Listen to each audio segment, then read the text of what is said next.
Hello and welcome to Mindset Kitchen. I have a wonderful guest with me today. I'm really excited to talk about your mindset messages.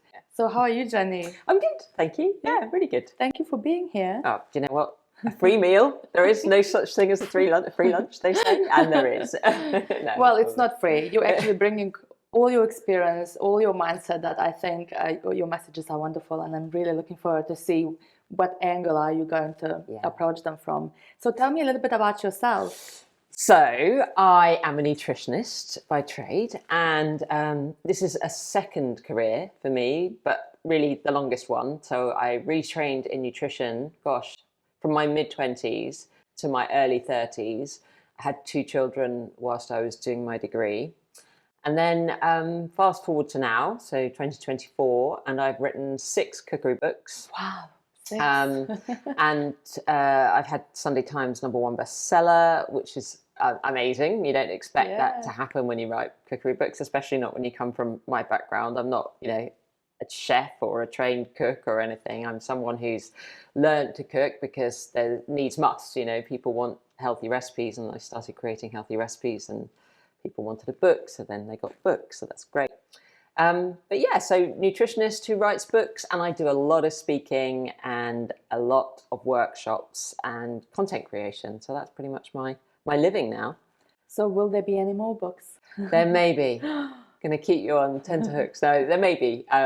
Once you're sort of set up in that kind of framework with your agent and publishers, and it's obviously a lot easier if you have an idea, or perhaps even the other way, if they have an idea, to come up with something. So I'm sure there will be. I can't say exactly what yet, but there are a few irons in the fire. So I recently bought your air fryer book. Oh yes, yeah. Because I got obsessed a little bit about air fryers. I've got 2 different air fryers now. I've got the one like you have, the one with the drawers, and then the one that the lid opens up, and it's almost like you can do pressure cooking as well there. Yeah. And you can actually steam fry your chicken, and it just falls off the bone. I actually don't turn on my ovens unless I have loads of guests over, and you have to cook big dishes like lasagna and stuff. Yeah, otherwise it's the same, isn't it? It's like wonderful. If the kids are having loads of pizzas, they've got friends over, they want to have 2 or 3 pizzas, the oven's the place, or a roast. But actually, even now with a roast, because we only have one oven, typically we'll do, say, for example, doing Yorkshire puddings, that will be on high for the Yorkshire puddings. Therefore, the roast potatoes and whatever we're doing, beef tomorrow, whenever Sunday, I've lost which day of the week we're on, and that will go in the air fryer. Yeah. So, it does make sense. And from a cost perspective, it makes sense. Definitely. So. I'm converted. I even do my eggs in there. Oh, do you? Yeah, boil an egg. Easy. Yeah. Because I had to convert this kitchen. I had to change the kitchen before I launched Mindset Kitchen. Yeah. It was quite dark, like navy and orange and all that. And whilst it was nice, but not for the filming and not for the cameras. So whilst we were changing, we had no oven. Yeah. And I was having an air fryer on the floor. And I was like, well, wait a minute, how do I do egg? And then I boiled in the air fryer. I was absolutely shocked. And Jenny I usually email and ask for a particular ingredient or food that my guests would like to be cooked for them. And Jenny has chosen chicken Thai curry. Yeah. And I was surprised that it does not involve air fryer. I know. Do you know what? Because I do so much in the air fryer, and if someone's going to cook for you, it's quite nice. And I also sort of think the nice thing about the air fryer, it's so quick and it's convenient or whatever. And I use the Instant Pot pressure cooker a lot too. But you can't really see what's going on in there. I agree. And I love going to restaurants where you can see what's going on. If there's a window into the world of cooking, that's, even if it's like a simple preparation technique, I love being able to see it. So there you go. Yeah. This is sort of a joy for me to be able to watch the cooking process. I would like to say thank you for the challenge. Yeah. Because I usually I don't normally get loads of jarred stuff, but I do some of the jars, especially for curries. Sometimes you chuck in a jar paste. Yeah. But I was not going to do that today. So I had to make Thai curry paste from scratch for the first time. You probably made it before Brilliant. yourself. Yes, I have, but it isn't easy getting all of the different ingredients that you need, and like, yeah, you have to often go to somewhere that like a sort of a specialist store or whatever. So yeah, it's not the easiest thing. So when I said it's a challenge, it was a challenge, but also at the same time, I've learned quite a few things. Yeah.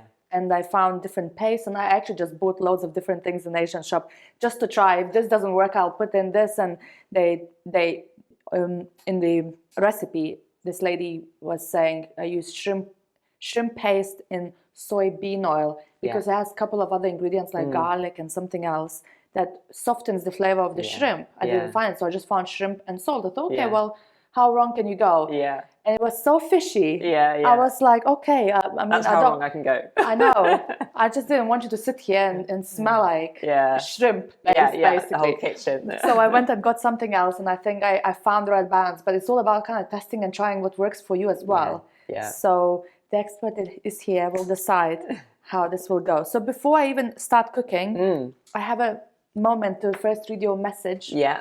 We're going to talk about it, and then I'll probably interrupt you just to talk a little bit about what I'm going on there. Okay, so the first message is, you will never regret being too busy making memories. Where does that come from? So obviously when you set the challenge of like sort of mindset messages, I'm quite clear on kind of where my mindset is at, but the way that one conveys that, I think it's good to connect with other people, and you know, in terms of language, but also in terms of meaning. And so for me, when I saw that quote, and it is a quote, it's not mine, I connected with it because, as far as I'm concerned, you know, memories are what make our lives full. You know, we can have all the material possessions in the world, and I think a lot of people think that life is about, I think certainly when we're younger, I think accruing, you know, belongings, a car, a house, a gym membership, you know, the best clothes, the best whatever it is. Some of it's to do with fitting in, but some of it is aspirational. And I think as you get a little bit older, you realize that your priorities have changed. And certainly, you know, very early on, my husband and I, when we got together, realized that our absolute priority was creating memories. It wasn't about having the latest, greatest, you know, it's not to say that we haven't. I mean, he has always loved a nice watch, and that's one of his priorities. So he's invested in a nice watch. But, you know, we don't have fancy cars, and we don't live in a massive house. But one thing we always make sure we do is we travel.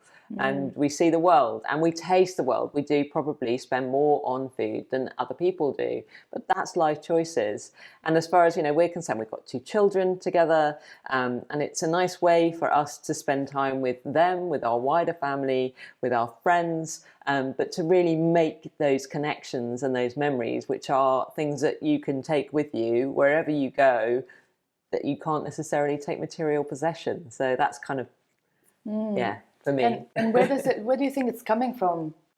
That's a really good question. I think from my perspective, I've had some health challenges, and I think it's that realization that, you know, life is short, and you see a lot of people around you who have challenges with, you know, health, and people that, you know, suddenly get diagnosed with things that they weren't expecting to be diagnosed with.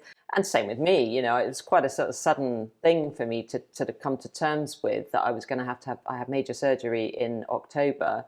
And you suddenly think, hold on, you know, what is my reason for being here? What is my purpose? And how can I make the most of the time that I have here? I don't want to be working the whole time, even though I love my work. I don't want to be just that. I want to be able to connect with people, and I've made so much more of an effort to connect with all the people that I have within my network, but those that are really special, I've made the time to, you know, spend some really good quality time with, and to do simple things. It really is simple things like a walk, or, you know, I do a little bit of wild swimming. I haven't done that since my operation because obviously we've gone into the cooler months here, and it's quite difficult to do. You have to kind of acclimatize to it. But yeah, walking, talking, having a coffee with a friend. After my surgery, I had this sort of carousel. I called it my carousel couch. It literally was people coming in, sitting on the couch and moving on, coming in, sitting on the couch and moving on. But it was a wonderful way to like reconnect with people. And so many of those people said, oh, how lovely to allow myself the time for an hour with you. And then that made me reflect, gosh, you're allowing yourself an hour out of your busy day, out of your busy schedule. I think as a mother, prioritize everyone else and not ourselves. And I think that moment where they spent an hour sitting on the couch talking to me because, do you know what? This person's just been through a massive surgery. She can't move. She can't go anywhere. That was a privilege for them. It was a huge privilege for me. But watching people's reactions to that 1 hour out made me realize I need to do more, taking 1 hour out of my life on a regular basis.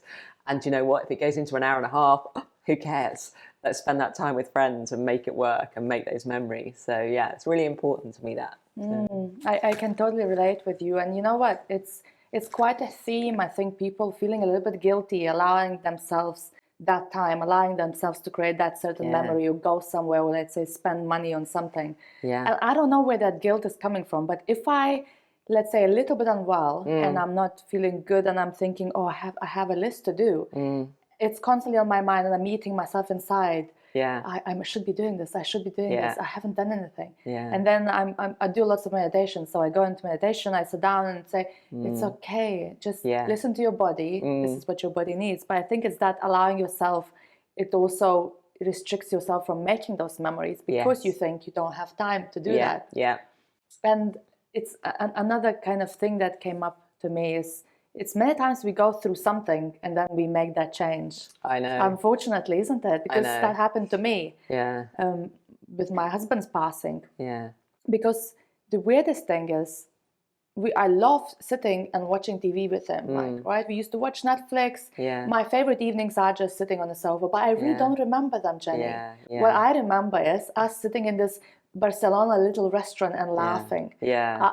I remember us in Positano climbing up these God's stairs and we were tired, but we were just loving it. I remember all these little memories that we've done. Yeah. And then I was thinking, thank God for them. Yeah. And now I'm looking at the photos. I don't have photos. I'm sitting on sofa watching TV, and I don't have actually emotion connected to that. Yeah. Because there is an emotion to every holiday, every experience. Yes. And that's what you remember so vividly. Yeah. And you like to replay that, and it's so important. Yeah. And when there is no emotion, just a comfort, pure comfort, you easily forget it. Yeah.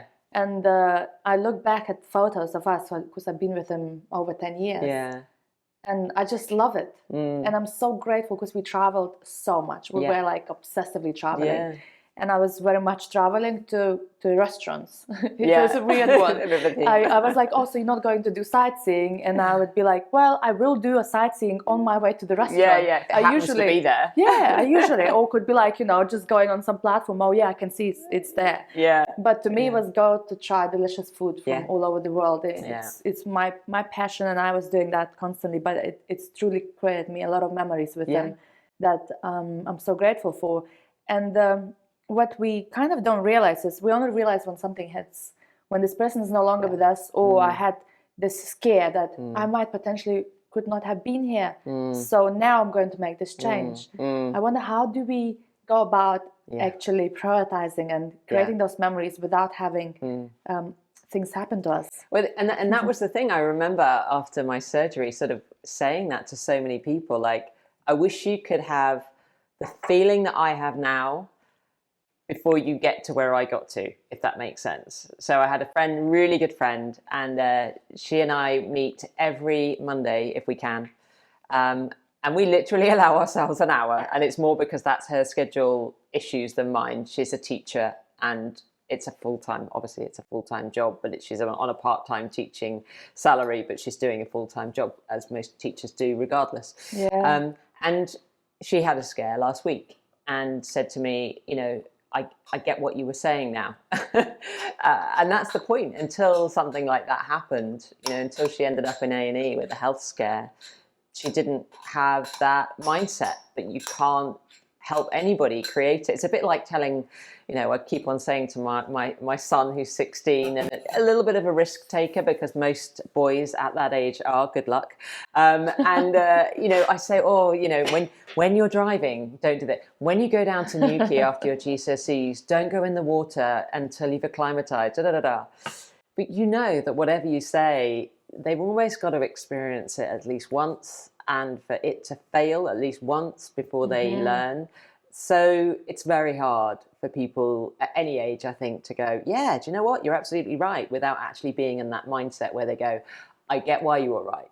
I feel what you were feeling. I know what you mean now, you know, and I think that's probably the kind of crux of it, really. You've got to kind of experience an element of it before you go sit up and listen and make some changes. So. Yeah, I agree. You know what? There's some things we can share. That's why we're actually sharing. We're telling you. It's almost like us sharing to the world. You need to do this and this because that's what will happen. But they will not listen necessarily because something needs to happen to realize. And I think many things are come from internal side, because if a person doesn't want to change or do something, the other person tells them, it won't happen unless the person really wants, and it's internal. Or if the timing's right. But I think there is a lot that, you know, I think we probably, all of us, we listen to lots of different people tell us lots of different things, including our parents, including our partners, albeit that we tell them that we're not listening and we don't care and we're not, And then ultimately what happens is we probably have subconsciously listened to all of these messages over the course of time. And when the time is right for us, we make the right decision. And my husband always laughs. He says, well, I told you that months ago, and it only took such and such to tell you that, and now you're doing it. And I'm like, no, actually, if we look back, I think you'll probably realise that you told me lots of times months ago and weeks ago and yesterday. And what tipped me over the edge was someone else saying it. But actually, all those sort of subconscious messages, or even very conscious messages that you gave me over the course of time, they've gone in, gone through to you. So well done, darling. You'll get your acclaim for that great idea. Oh, that's wonderful. That's actually a nice kind of balanced way of looking at it, instead of saying, well, you must do this. Yes. It will come probably as well. It will come. Ultimately, I think also that's probably the thing, like, you know, the age that I feel like we're at right now, you know, lots of people are being diagnosed with things, and I mean, we joke about what's fallen off, you know, what's fallen off this week, you know, which is kind of silly, really, because things hopefully don't actually fall off. But, you know, I think there is that kind of element of, all right, well, what are we going to do to prolong? But why did it take to get to here to think about that? You know, why didn't we think about prolonging when we were in our 20s and 30s? Well, probably very obviously we were too busy progressing, moving on up, thinking that we needed to obtain and achieve, and, you know, but now it's more, well, what do we do with this wonderful gift of life, and how do we make the most of it, and how can we, you know, be in as fit and healthy a body as we can to experience the best of life. So I think things change, and certainly much more people now involved with that kind of mindset and appreciation for life a little bit more. And I think it also things like realizing who your friends are, and what kind of friends that are actually positively influencing you, supporting you, and the ones that actually not anymore, and things like that. And I think it comes a little bit with the age, I think. Because you need to live through and do those silly mistakes and fail on many things and cry and be heartbroken, and then you end up realizing. So when my mom used to say, oh, at 30 you will live like, oh, it's such a good age. I'm like, 30, Mom? That is so old. I'm like, I don't want to wait for 30 to feel like, you will see. And then when I turned 30, it was one of my best kind of time ever, because I was working, earning good money, traveling. You know, I just married. I've married. Just the world is my oyster. I felt really good. So I knew what it felt, because I had my confidence. I finally felt I know who I am almost. And you're so in your stride. And now I'm 38 now. Forgot, you lose the number as well. You forget, and I'm thinking 40 is going to be even better now. You know? So all these people who spoke to me when they were 40 and 30, now I know what they meant. It's only going to get better. Exactly. No, that smells amazing, by the way. Thank you. So not too shrimpy. Not too not at all. You know, so really aromatic. Lovely. So what I'm doing here, I've got the food camera there, so I'm just going to show. But what I'm trying to do is slightly dry the paste. I don't know if that's kind of the recipe you would use, but this paste has lots of lemongrass, shallots, garlic, some cumin, ground coriander. It has shrimp paste, but not too much. Not too much, and then dried chilies, which you then soak them in water. I took all the seeds out. I tested the chili as dry. I was like, oh, no, it's not too bad. And then I made it. And I was like, oh, it's spicy. So it must be when they get, you know, awaken when they go into get soaked. and then you blend everything. And you get this paste, which basically goes into jars in supermarkets when they use. But this paste, but without the preservatives, without the additives, and it's actually not difficult to make once you got those right ingredients and went through all the Asian supermarkets and spoke to people there. But it smells much fresher and lighter. And sometimes I think people, if you make something, it doesn't really taste like the curry that I make. Well, if it's a jar, obviously it's not going to taste. Yeah, absolutely. So everything, so used to the jar, don't they? Exactly. So everything is quite much more sharper here. And once this is dried out, I'm going to use a little bit of chicken stock that I have here. And this recipe can have butternut squash, but I'm using sweet potato. I'm actually intolerant to butternut squash. Are you? That's interesting. Because you said you're intolerant to, what's it? Oh, sesame. Sesame. Yeah. Because if it's just one thing, I'm intolerant to like 15, 20 things. And crazy. Sort of a variety of different. Peas, butternut squash, egg whites, milk, wheat. Gosh. You name it, all the things that I like eating. Yeah. So I tend to eliminate lots of those things for maybe a month or two. And then have one of them that I'm really craving for. Usually it's the bread. I don't mind with milk and peas and things like that. Do without, or there are alternatives, but usually it's with bread. It's the bread and eggs. So I tend to eat them, but I notice that I get like headaches. My tummy is not feeling good. Or just eat the yolk. Yeah, I try that as well. Sometimes I just fry the egg, but I just kind of like eat around and then just leave That's the what yolk. my son used to do instinctively. Yeah? He used to take the yolk out and leave the white. And I wondered whether there was something going on there. He was what I call my gut baby. He was the one I struggled with more. He had more digestive issues. Born by C-section as well, which often goes with the territory. Is it? So he had a few interesting habits. He couldn't tolerate milk either when he was younger. He wouldn't choose to drink it now.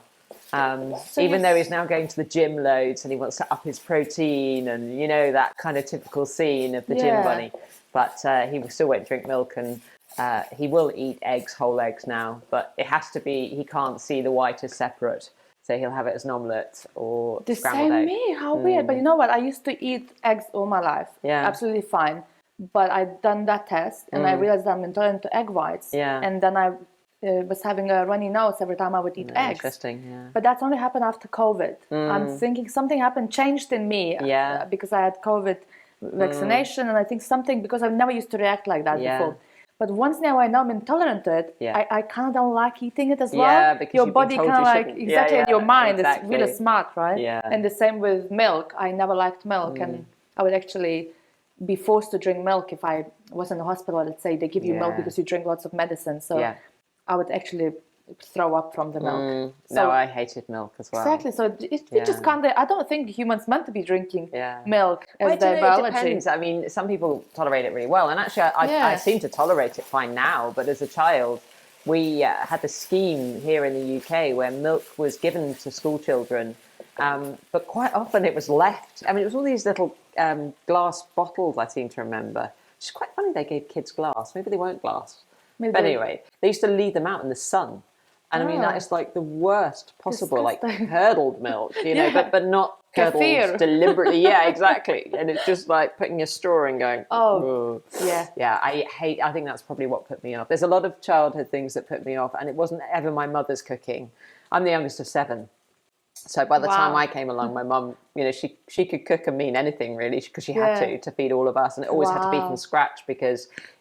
when sort of fast food and ready meals and things came in, they would have been can you imagine buying 7 children plus 2 adults a ready meal? It just wasn't going to happen. No. So we had everything from scratch. So I ate pretty much everything, but it was school that put me off stuff. School put me off fish. School put me off milk. Oh, wow, I see. School put me off semolina. Yeah, well, we had everything from scratch. We never had takeaways. In Lithuania, there was no such thing as takeaway or delivery, ever. And no delivery. No such thing. And we never had McDonald's in our town, no like junk food. Yeah. So you would always make everything from scratch. Yeah. I've never seen even, jams and pickles and everything like in Europe. Which is a much nicer way to eat. And obviously now we see the movement of like farmers markets and things on the rise. And I think that's totally because people are going, let's go back to making things from scratch or having things made from scratch. Exactly, because it's so much better for us. And I guess you know, we're moving away from the topic, because I love talking about food, and obviously I've got a nutritionist in my kitchen here as well.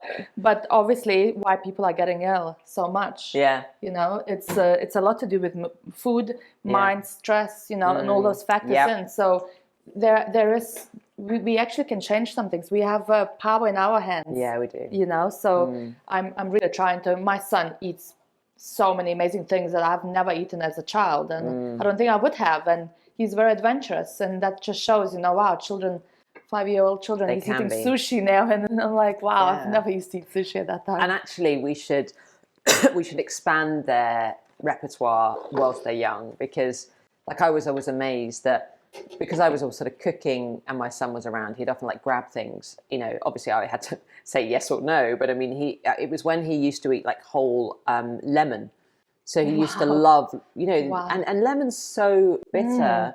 But when I compared that with other people, they would say the same thing. Oh yeah, my child does that too. Or they don't, you know, but my daughter as well, you know, she used to love like really dark coloured olives, really flavoursome, salty olives. And what, you know, you wouldn't naturally give that to a young child, obviously with the salt content or whatever. But, you know, sometimes if we went to a farmer's market or something, we picked up some, those were the ones she really liked. She's still like that today. I mean, she's 19, and you know, she'll still sort of put olives into her pasta dishes and whatever. It's really good flavor. But you know, it's just that kind of expanding them while they're young, like getting it in your throat a little bit. Can you sense the chili? Me too. Yeah, it's the chili. It's not going to be that crazy spicy, you know, because when I use the coconut milk, you put it in there and it actually miles it. So I was able to, because I tested this meal before, and I was able to eat it. It's tickling my throat now. Yeah, coconut milk is amazing for that, and yogurt. We use loads of yogurt to calm things down, because I do love spice, but I mean, I've got to be careful with the kids. Sometimes if it's a little bit too, particularly when my son was little, he'd just look at me and go, "Can you hand me the yogurt?" I mean, he'd never not eat it, but he would always need the yogurt to go with it to calm it down a little bit. Well, so what I'm doing here is just slightly reducing, because I put chicken stock in there, slightly reducing, and that's why we're getting this sense of chili in the air. I'm going to leave for a couple of more minutes, and I'm just going to read your second message. Sure. Love this as well. I'm really curious as well why you chose this one. All things being equal, your attitude wins. All things not being equal, your attitude sometimes still wins. And it's a quote by John C. Maxwell. Yeah.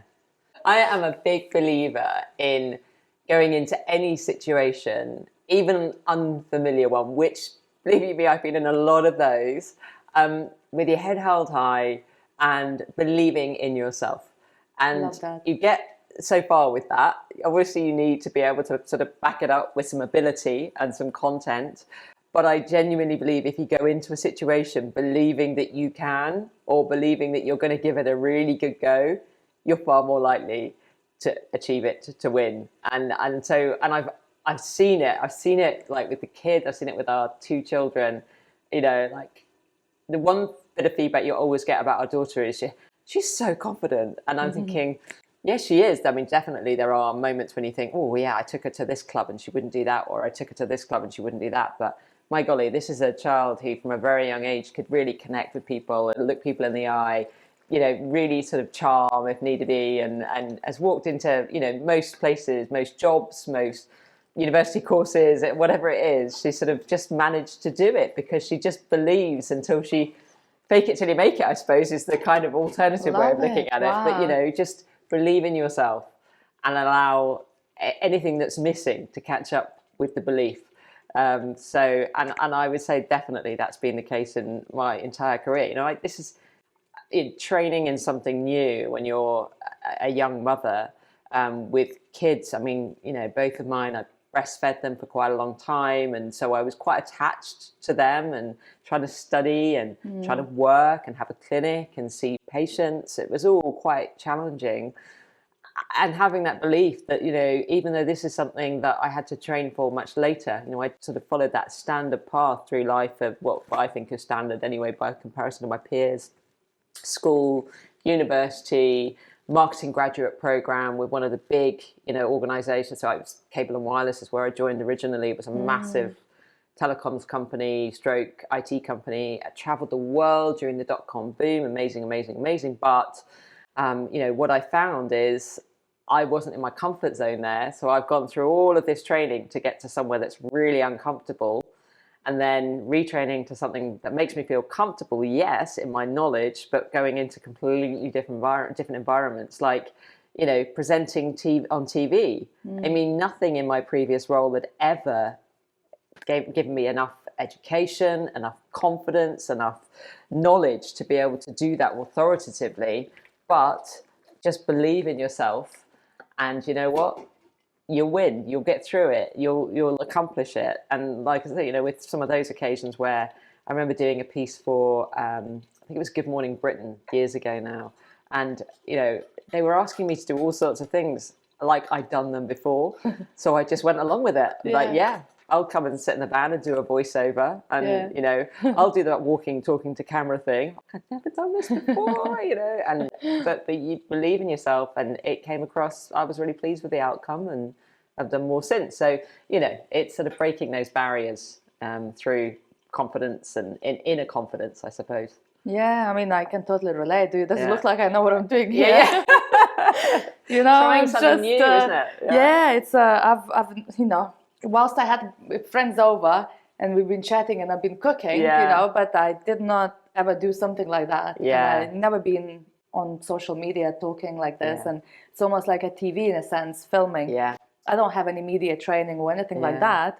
But for me, it's actually any training you can get is best is on the job anyway. Absolutely. So you can learn the theory, understand it, but unless you come and do it, it's totally different. Even with everything, the theory will not prepare you for reality. For reality, exactly. I totally agree with that. So I love that, because the attitude, to me, it's so important. And I could actually add another angle to attitude. It's how you present yourself, your respect towards others, your things like punctuality, you know, discipline. All of these things really win the game if you are prepared.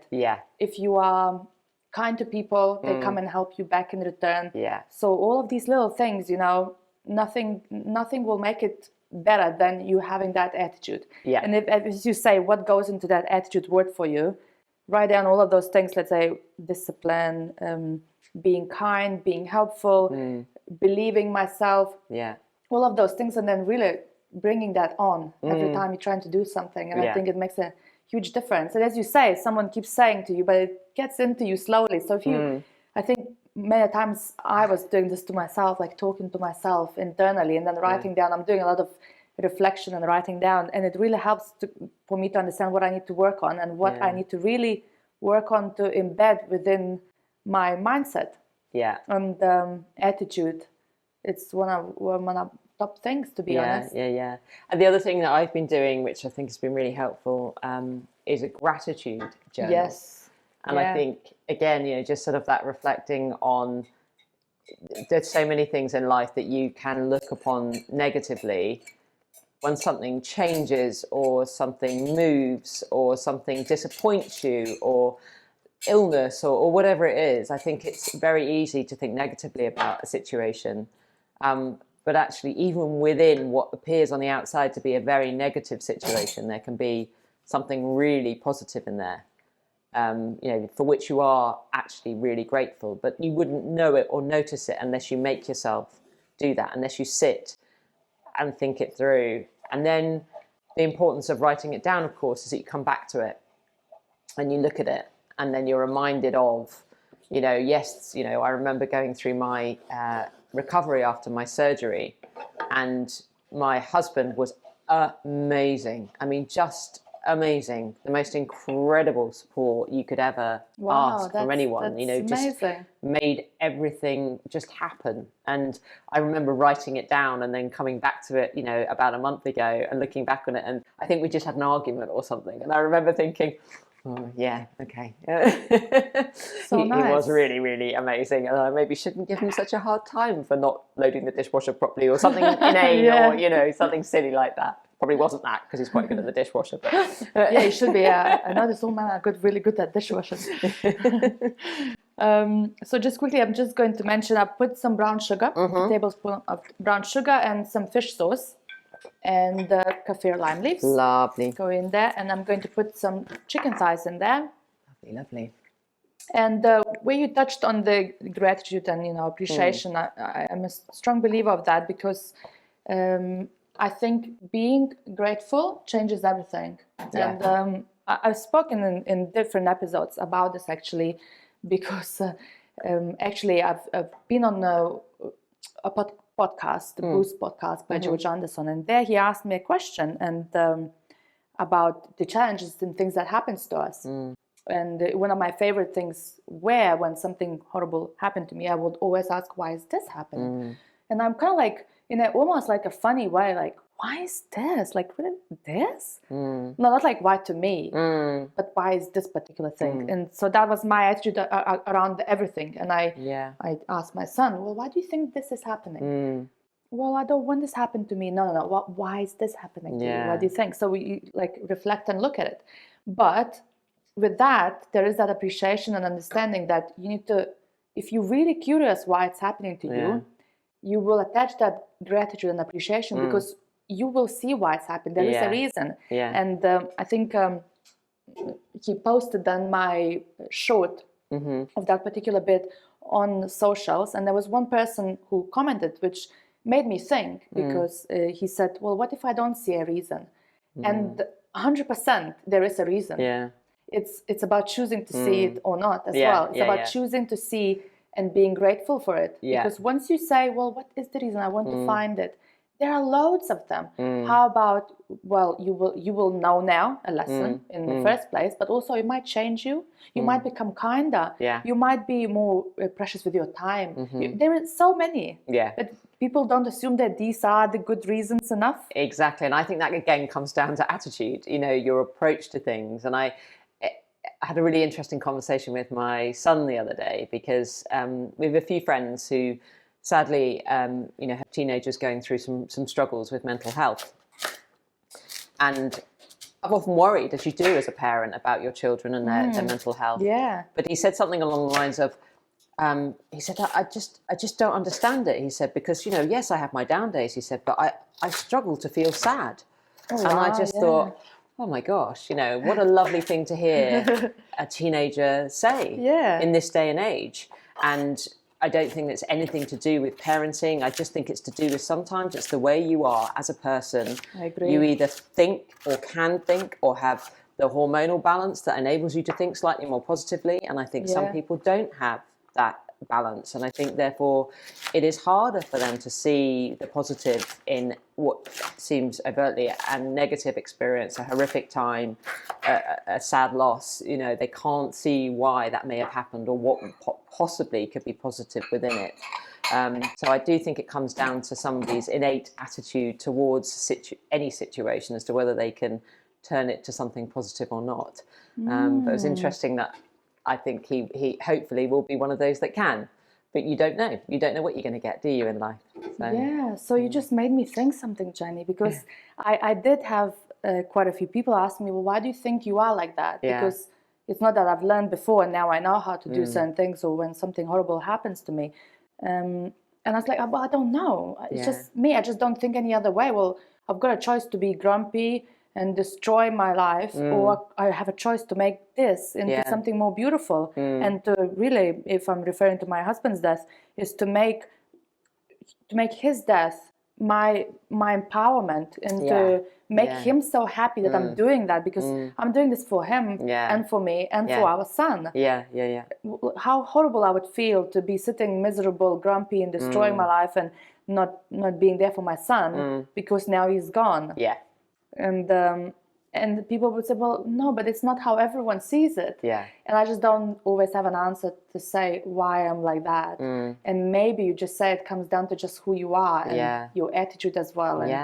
And being always quite disciplined and and I think resilient. I said an innate attitude. I think there's an element of what you're born with. I think there's also an element of your environment and your experiences and traumas and whatever.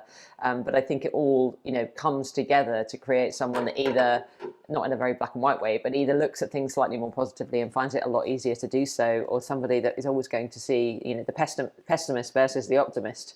I suppose it comes down to that. Some people are naturally more pessimistic, hence we talk about the glass half full versus the glass half empty. There's so many, aren't there, words or phrases that we associate with these two camps of people. But I think, if you are someone that can turn things into a more positive perspective, that's great. I think it must be hard then to have, for those people, the challenges of sort of, poor mental health or something that comes along as a bit of a surprise. Yeah. If you've lived your whole life feeling more pessimistic, you're probably more used to it. But if you're an optimist and something pessimistic happens, sort of a curtain of pessimism comes over you, it must be very difficult to manage. But yeah, it is. And I think it's all about wanting to change. Yeah. It's that desire, because there are so many ways you can change and create new neural pathways in your brain that allows you to actually embrace and be more positive. But it's and survive. And survive, exactly. That's a survival mechanism, isn't it? To be able to move into a different channel or a different pathway, to see things from a different perspective, to be able to view things more positively is, I believe, it's a survival mechanism. It's what enables people to get through some of the worst times in their life. Exactly. And come out the other side in a better place, which you wouldn't have believed when you were going through it. So. Yeah, and I think people, everyone reacts to things different way. At the end of the day, they still survive. Whichever way or form, and it's because we can survive those things. You know, but it's your choice how you want to survive. Majority of the times, very much about that.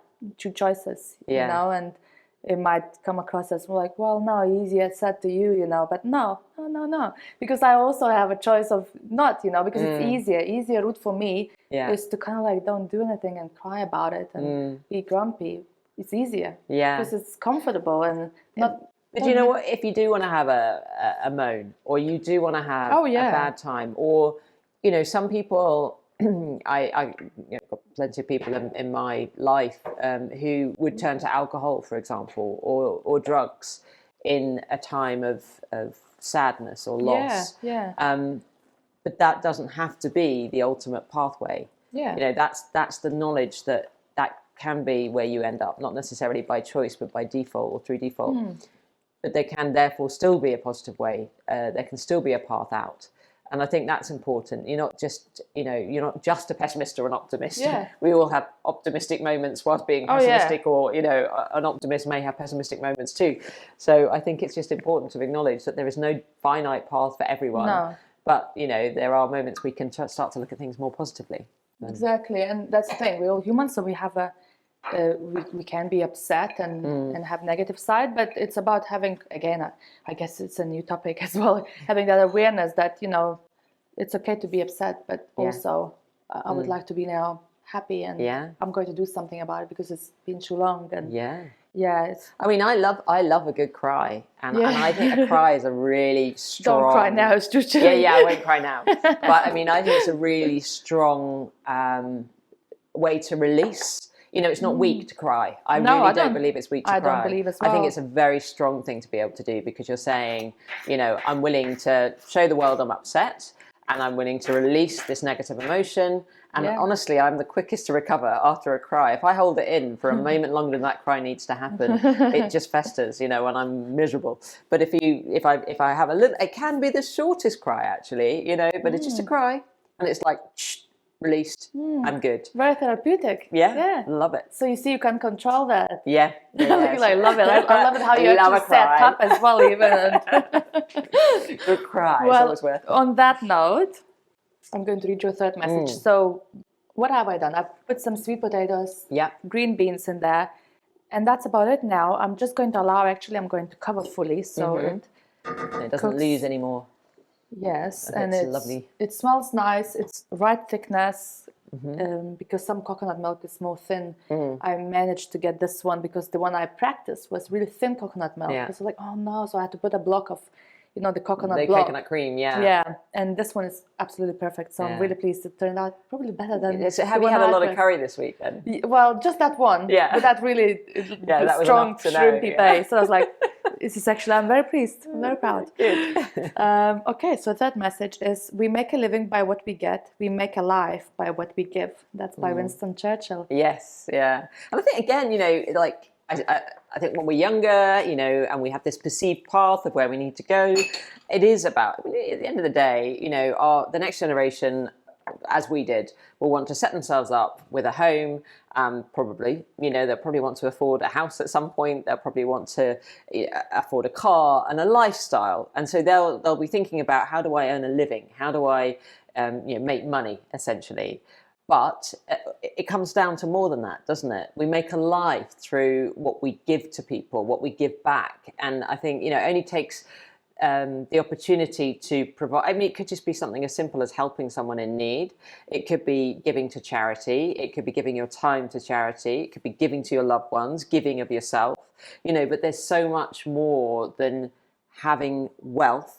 There's so much more about giving your time, your knowledge, your awareness. And I do that through my business. My business was not set up to make me my millions. It really wasn't. It was set up because I love seeing people's faces when they have the aha moment and they get what they're talking, what they're doing, or they know that by making that change, they can have a baby, or they can get through the menopause without having hot flushes, or they can sleep well at night, or they can just feed their family great food and know that they're getting all the nutrients that they need. All of those things. It's so empowering. Like the job I did before, however much I love traveling around the world and eating in nice places, and I was in Tokyo one week and I was in California the next week, but it's so selfish. And really, what was I doing? I was doing something to do with IT, and I suppose kind of what we do now with IT. That was the sort of the formative years of being able to have your laptop or be able to travel without your laptop, be able to access your desktop anywhere in the world. That's essentially what we were doing.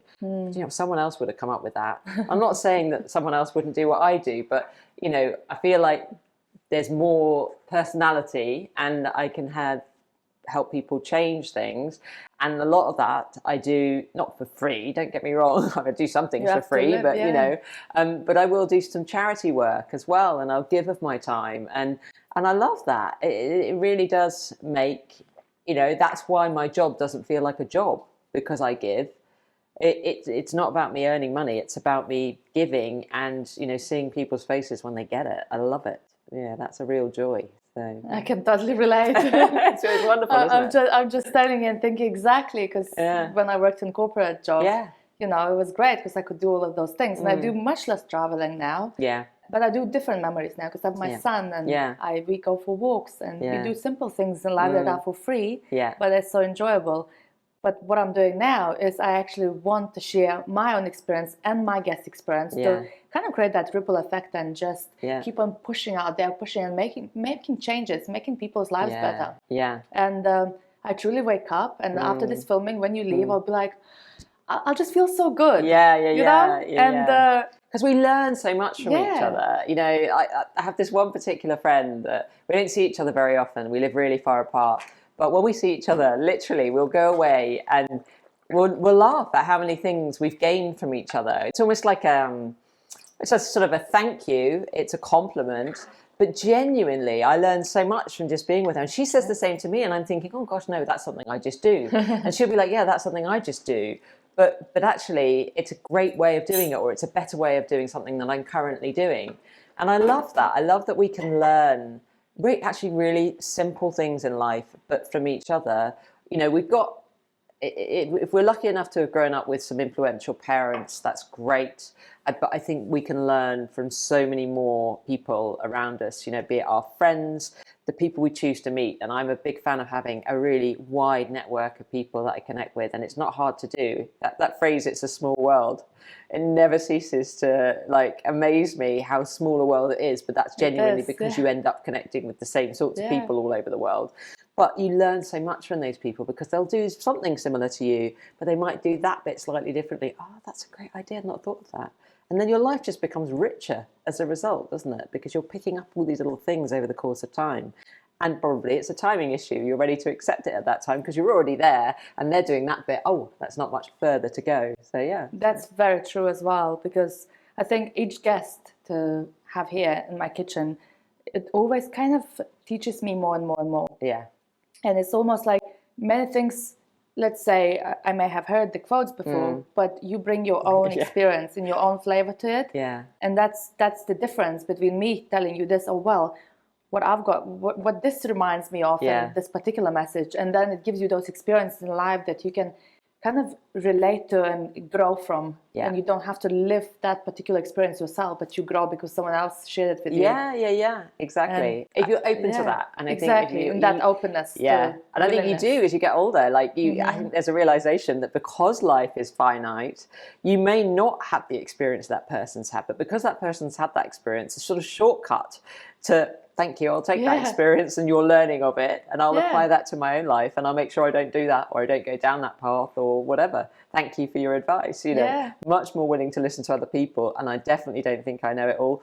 I used to, I think, and I also have been very willing to accept what I'm not good at as I get older, and ask for help, which I probably wasn't very good at when I was younger. That's another thing. I've never used to ask for help ever. Yeah. It's almost like it was a sign of weakness. Yeah. So like, what, you can't do it yourself. Yeah. And again, it's a bit like crying. It's a sign of strength.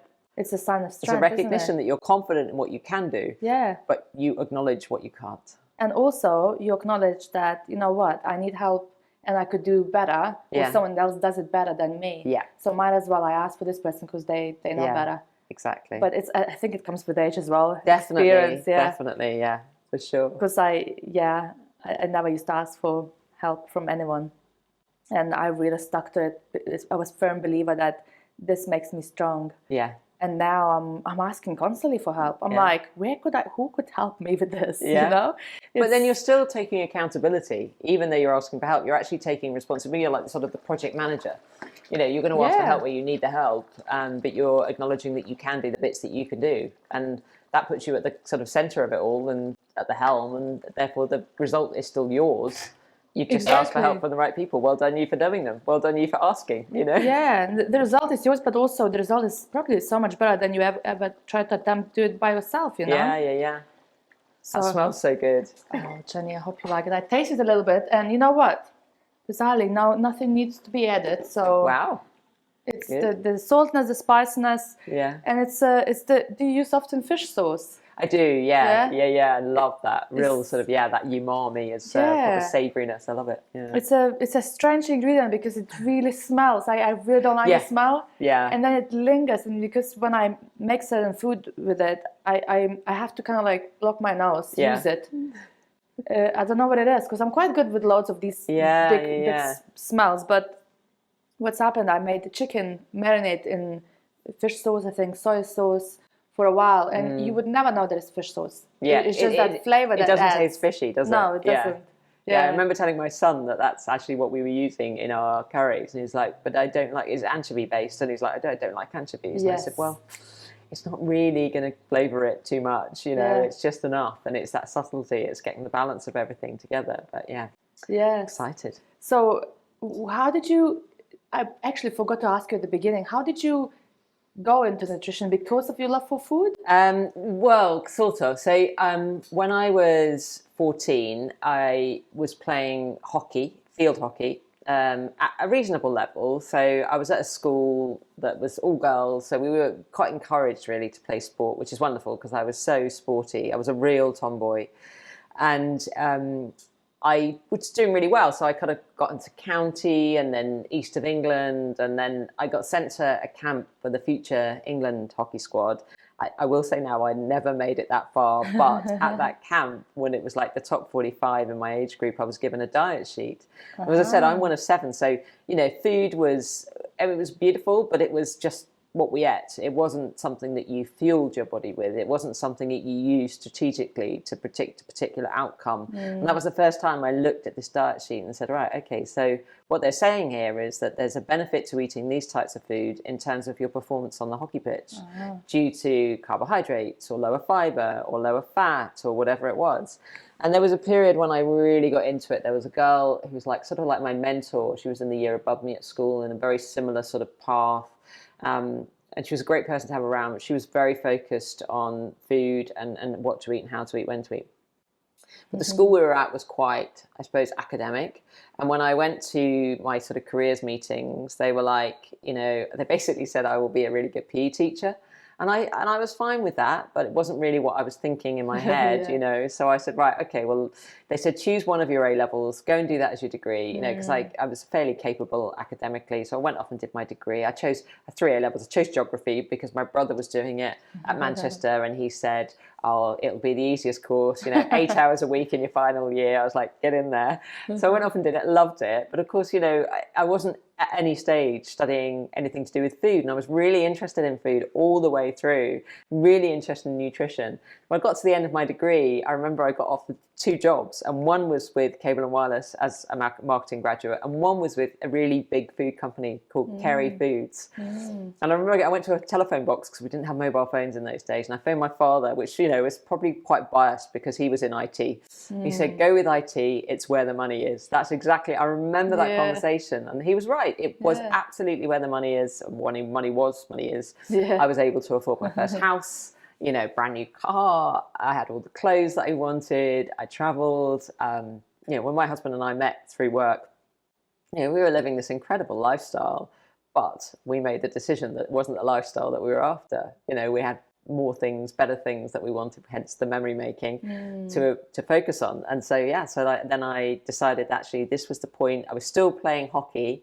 But at this stage, we'd gone into the National League, and it was like having a second career. It was getting really serious. You had to go to all the training sessions, and there were mornings when I would literally arrive back from Houston, Texas, and get off the plane and go and play in a National League hockey match. My body was absolutely wrecked. And eventually my back went, and I had to stop playing hockey. And then that's when I decided to train in nutrition. And then I got pregnant a year later. So, So obviously I was eating brilliantly, and my body was fully nourished. And so it decided to give me a child. And I had a second child 3 years later, towards the end of my degree. And then, here we are now. Yeah, it's funny how we kind of fall in almost in then, just naturally you find your calling almost. I also think it's really important, to the next generation. And I actually go into schools and talk not just about nutrition, but I talk about that I think we all think, not we all, that's the wrong thing to say, but I think a lot of people think there's a specific path that, I even see it in my own children. My son is desperate to be a lawyer. Although I'm not convinced that's not from watching Suits on Netflix, but anyway. I was as well the same. Well, so he's so focused on what he needs to do academically, and he might well achieve it, and that's fine. But is it really his passion? But I can't tell him that. He's 16.